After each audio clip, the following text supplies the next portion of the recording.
ములుగు జిల్లాలోని వాజేడు మండలంలో మొక్కజొన్న పంట వేసి నష్టపోయిన 671 మంది రైతులకు చెక్కులను మంత్రులు సీతక్క, తుమ్మల నాగేశ్వరరావు అందజేశారు. పంట నష్టపరిహారం కింద 3,80,00,000 రూపాయలకు పైగా విలువైన చెక్కులను పంపిణీ చేశారు. ఈ సందర్భంగా మంత్రి సీతక్క మాట్లాడుతూ రైతులకు అన్ని విధాలా న్యాయం చేయడానికి కృషి చేస్తున్నామని అన్నారు. ప్రభుత్వం విత్తన సరఫరా కంపెనీలతో చర్చలు జరిపి మొక్కజొన్న పంట నష్టపోయిన రైతులకు నష్టపరిహారం ఇప్పించిందన్నారు.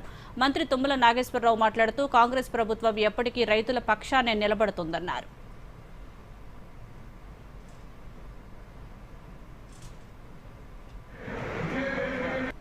మొట్టమొదటిసారి మన ములుగు జిల్లాలోనే మరి భద్రాచలం నియోజకవర్గంలో ఉన్నటువంటి వాజేడు, వెంకటాపురం, ములుగు నియోజకవర్గంలో ఉన్నటువంటి కన్నాయగూడెం దాదాపుగా 950 మంది రైతులకు మినిమంగా 60,000 నుంచి 1,00,000 వరకు మరి ఏదైతే మొక్కజొన్న కల్తీ విత్తనాలతోటి గత సీజన్లో పంట నష్టం జరిగిందో వారందరికీ కూడా కంపెనీలను ఒప్పించి మరి మెప్పించి ప్రజల యొక్క కష్టాన్ని, మోసాన్ని, వాళ్ళు మోసపోయిన తీరును వివరించి మల్టీనేషనల్ కంపెనీల నుంచి నష్టపరిహారం ఇప్పించి మరి చెక్కులను అందజేయడం కోసం సామూహికంగా అందరికీ కలిపి ఈ రకంగా ఇవ్వడం అనేది ఒక కొత్త శకానికి ఆరంభం చేయడం జరిగింది.